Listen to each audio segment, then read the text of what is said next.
आसमानी आफत की कहानियां तो आप लगातार सुन और देख रहे हैं। उत्तराखंड के दामन में फैली दर्द और बेचारगी की तस्वीरें भी लगातार आपकी आंखों के सामने से गुजर रही हैं। लेकिन आज जो तस्वीरें और कहानियां हम आपको दिखाने और सुनाने जा रहे हैं, उसे सुनने और देखने के बाद आप एक साथ शर्म और गुस्सा दोनों को महसूस करेंगे। जरा सोचिए, लाशों के ढेर के बीच लालची इंसान इंसानों को ही नोचने खसोटने लगे तो इसे आप क्या कहेंगे? रोंगटे खड़े कर देने वाली यह कहानी है लाशों के लुटेरों की।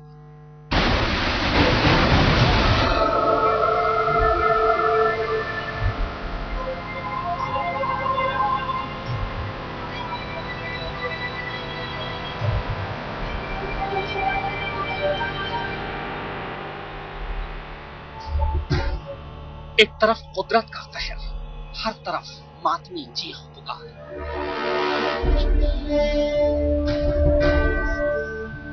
लाशों के ढेर के बीच अपनों को तलाशते निढाल लोग, जिंदा रहने के लिए जद्दोजहद करती जिंदगी, मदद के लिए गिड़गिड़ाती औरतें, बच्चे और बूढ़े। और दूसरी तरफ घने जंगल, पथरीले पहाड़ और उन पथरीले पहाड़ों में घूमते इंसान के भेष में जानवर।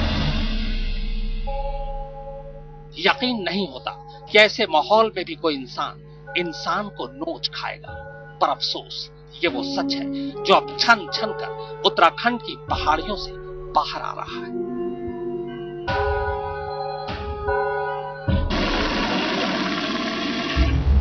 जिस वक्त आसमानी आफत से लोग जिंदगी बचाने के लिए जद्दोजहद कर रहे थे, जिस वक्त बहुत से लोग आखिरी सांसें गिन रहे थे और जिस वक्त बहुत से लोगों की आखिरी सांसें भी टूट चुकी थी, तब ठीक उसी वक्त कुछ लोग ऐसे भी थे जो मुर्दों के बदन से जेवर नोच रहे थे, उनकी जेबों से बटुआ निकाल रहे थे और जो औरतें, लड़कियां जिंदा बचकर रास्ता भटक गई थी, उनके साथ जोर जबरदस्ती कर रहे थे। क्राइम जो नहीं हो सकता तो वो हो रहा है। गलत जीते जी आदमी की अंगली काट दे, हाथ काट दे, गला काट दे। नेपाली लूटपाट, पैसे से लूट, सोना चांदी जेवर जो भी जीता है वो सब लूट लो। ऊपर लूटपाट भी हो रहा था और उसको जो चीज भी गिराया जाता था खाने पीने के लिए या कपड़े लते के लिए, उन लोगों तक नहीं पहुंचता था, वो सब ले लेते थे नेपाली। और उस सब को मार मार के कह रहे थे कि एक नेपाली को हम अपने आंख से देखे कि मार करके उसको सब सामान छीन करके और वो नेपाली जो उसको गिरा दिया, तब वो अपने भाई को खोजने गया था।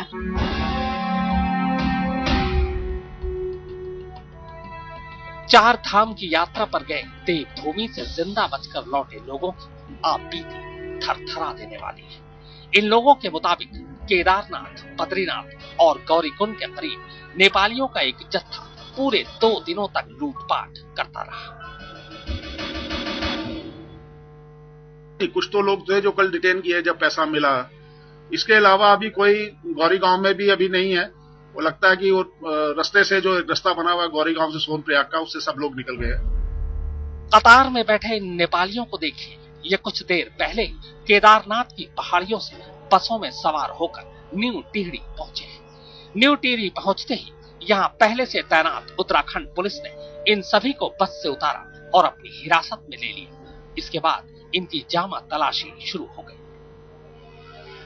नेपाल के हैं ये, कुछ लोग होटल में काम करते हैं वहाँ पे, कुछ और कार्य हैं उनके अलग अलग अपने अपने काम है। इन लोगों के पास से पुलिस को काफी कैश मिले। पूछताछ हुई तो ये लोग सही सही जवाब नहीं दे सके कि इनके पास इतने सारे पैसे कहां से आए। पुलिस को शक है कि ये पैसे लूटपाट के ही हैं, जो यात्रा में फंसे यात्रियों से लूटे गए।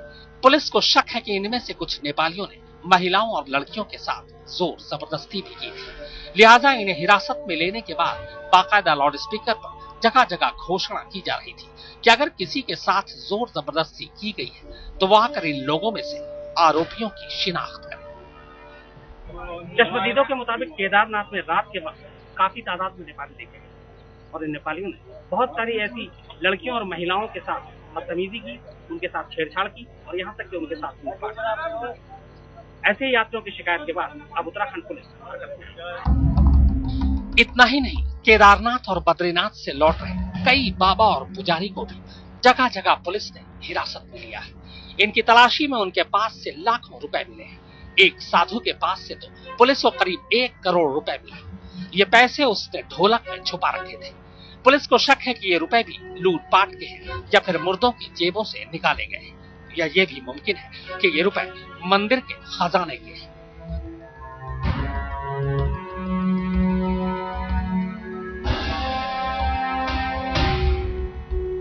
पशुपतिनाथ से केदारनाथ तक आए नेपाल के वहशी लुटेरों ने न केवल लोगों की जान पर डाका डाला, बल्कि खाने के उन पैकेटों पर भी जो आसमान से बरसाए जा रहे थे, उन पर भी वही वहशी लुटेरे कब्जा जमाए जा रहे थे, क्योंकि वो ग्रुप में तादाद में ज्यादा थे और श्रद्धालु कम। ऐसा देखकर कोई भी आदमी सिहर सकता है और किसी में भी आक्रोश की ज्वाला धधक सकती है। नई टिहरी से शम्स ताहिर खान के साथ संजय शर्मा, गुप्तकाशी, आज तक। एक तरफ लाशों के ढेर और दूसरी तरफ जीने की जद्दोजहद, और इन सब के बीच लाशों से कफन और जिंदा लोगों से जिंदगी लूटते कुछ लोग।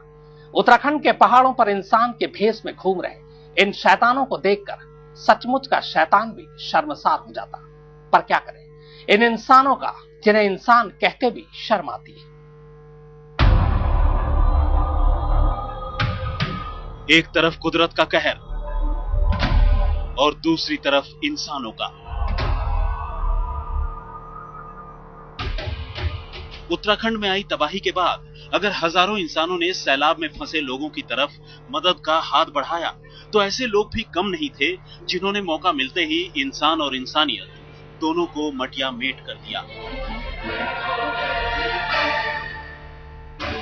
सैलाब में अपना सब कुछ गंवाने के बाद जिन लोगों को जान के लाले पड़े थे, लुटेरों ने वादियों में ऐसे लोगों को भी नहीं बख्शा।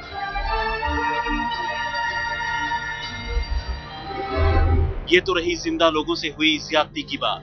पुलिस की माने तो इस इलाके में मौत के मुंह में समा चुके लोगों के जिस्म से भी सोने चांदी के जेवर लूटे जाने की खबरें सामने आई है।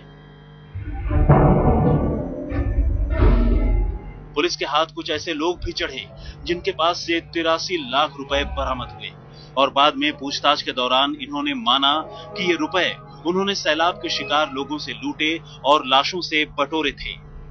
यकीनन ये वाकये किसी भी इंसान को अंदर से झकझोरने वाले हैं। इंसानियत को शर्मसार करने वाला ऐसा ही एक वाकया मध्य प्रदेश के छतरपुर से आए लोगों के साथ हुआ। छतरपुर के एक गांव से कुल 66 लोग केदारनाथ के दर्शन के लिए आए थे, लेकिन सैलाब के बाद सिर्फ 8 ही लोग बचे। बाकी 58 लोग कहां गए किसी को नहीं पता। लेकिन इन 8 लोगों के साथ वहां जो कुछ हुआ उस पर यकीन करना भी मुश्किल है। जान बचाने के लिए पहाड़ों पर चढ़े इन लोगों के साथ नेपाली लोगों ने लूटपाट और मारपीट की। घर के रास्ते हरिद्वार रेलवे स्टेशन पर इन्होंने खुद पर गुजरी जो कहानी सुनाई वो हैरान करने वाली है। उन्होंने बिस्कुटें छुड़ा लाई, मारकूट की, और कपड़े छुड़ा लाई और पैसे छुड़ा लाई। अब हम हते साहब 8 आदमी और बेहते साहब 300 आदमी। अब हम क्या कर सकते। वैसे पहाड़ों पर बादल फटने के बाद जो कहर बरपा उसका असर कई तरह से इंसानों पर हुआ। केदार घाटी में आए सैलाब में स्टेट बैंक का ट्रेजरी रूम ही बह गया और साथ ही बह गए 5 करोड़ रुपए। SBI की भी ट्रेजरी में काफी पैसा था तो वो भी बह गई। अराउंड 5 करोड़ बह गए या फिर लूट लिया गया कुछ? No, the kind of devastation we have seen, I think everything must be buried or just taken away. लेकिन हद तो तब हो गई जब जान बचाने को सुनसान बियाबान में इधर उधर भाग रही महिलाओं के साथ भी बदमाशों ने ज्यादती करने से गुरेज नहीं किया। कई महिलाओं के अकेलेपन और उनकी मजबूरी का फायदा उठाकर बदमाशों ने उनके साथ बलात्कार जैसी घिनौनी वारदात को अंजाम दिया। आज तक ब्यूरो। कहते हैं किसी की मजबूरी का फायदा उठाना ठीक नहीं, लेकिन जरा सोचिए उत्तराखंड के सैलाब में फंसे उन लोगों की जिन्हें जिंदा रहने के लिए 5 रुपए की बिस्किट 1000 रुपए में और 10 रुपए की पानी की बोतल 2000 रुपए में खरीदनी पड़ी। कहने को तो इन्हें बेचने वाले दुकानदार थे, धंधा कर रहे थे, लेकिन हकीकत में ये भी थे लाशों के लुटेरे। प्रति जो आज फंसा हुआ है आदमी, उसको प्रति व्यक्ति को हम 2000 दे रहे हैं, बस फ्री दे रहे हैं।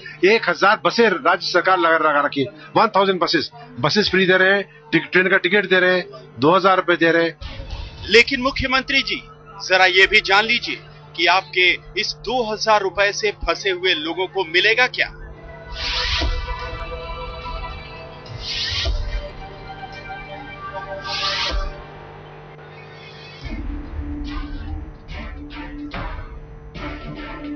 उत्तराखंड में आसमानी आफत में फंसे लोग जब दाने दाने को मोहताज थे तो उस समय कई जगहों पर लूट मची थी। लूट ऐसी जिसे सुनकर आप दंग रह जाएंगे। गोचर में मौत के मुंह से वापस लौटे कुछ लोगों ने जो देखा और महसूस किया उसे सुनकर आप भी चौंक जाएंगे और घबरा भी जाएंगे। सैलानियों की जुबानी ही सुनिए सैलानियों का दर्द। आप यकीन नहीं मानोगे, 4 रुपए का जो पार्ले जी का बिस्किट है वो 1000 रुपए का किसी ने मेरे सामने खरीदा। अब मैरी गोल्ड का 2000 का खरीदा।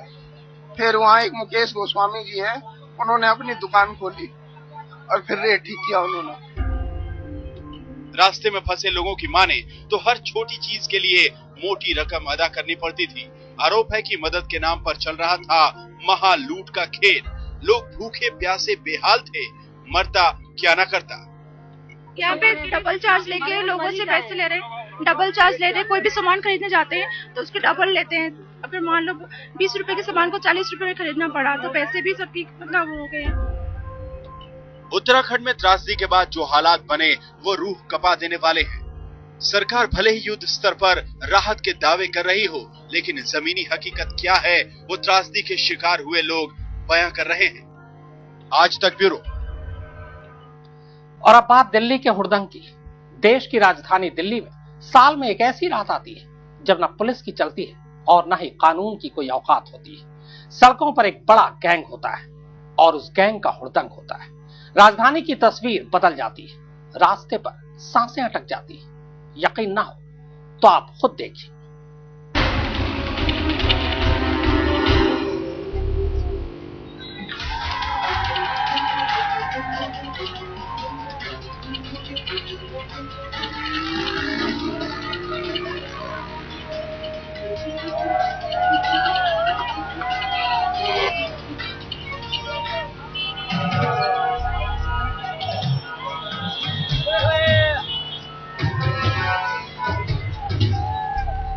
ये कैसी रात है, न कोई देखने वाला है न कोई रोकने वाला है।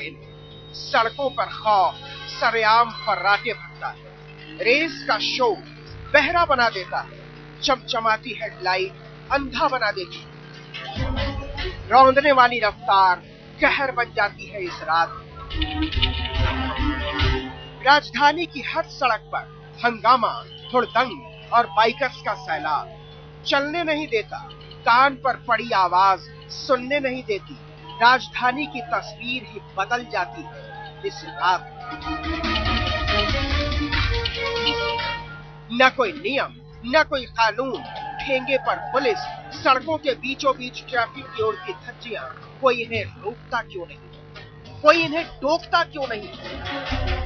राजधानी में ये कैसी रात है। किस्सा एक रात का नहीं है, हुड़दंग हर साल का है। फिर कोई कुछ कहता क्यों नहीं, पुलिस एक्शन क्यों नहीं लेती।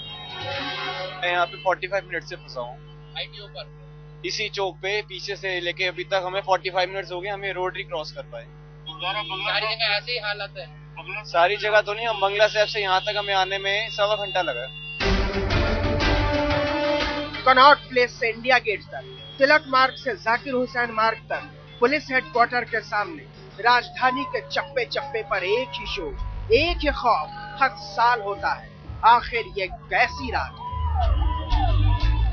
बाइकर्स का झुंड आतंक मचाता है और फिर बात आई गई हो जाती है। पुलिस सख्त कार्रवाई करती क्यों नहीं, खौफ के स्टंट पर रोक लगाती क्यों नहीं।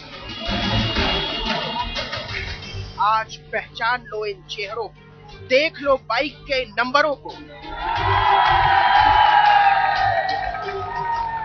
लिया देख लो, हाव भाव देख लो, सड़कों पर सरेआम उड़ते कानून के धज्जियां देख लो इन हुड़दंगियों को, देख लो खौफ के इन सौदागरों को।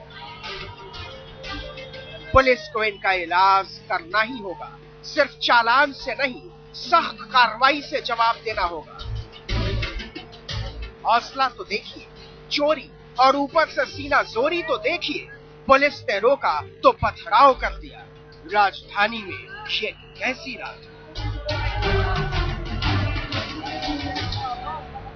ये डॉक्टर जाकिर हुसैन मार्ग जो इंडिया गेट से जोड़ता है और इस मार्ग पर आप देख सकते हैं कि क्या हालत है। पुलिस ने इस रास्ते को पूरा ब्लॉक कर दिया है, जिससे कि जो बाइक सवार हुड़दंगी है वो या इधर ना आ सके। आप देख सकते हैं कि किस तरीके से हुड़दंगी पुलिस की मौजूदगी में भी पुलिस का माहौल बना रखा है। बाइक सवार है और पटाखे छोड़ रहे हैं। पुलिस बड़ा संयम बरत रही है, किसी तरह का भी अभी तक लाठी चार्ज नहीं किया है। सिर्फ इन लोगों को यहाँ पर रोका हुआ। ये लोग इंडिया गेट की तरफ जाने की जिद कर रहे हैं। पुलिस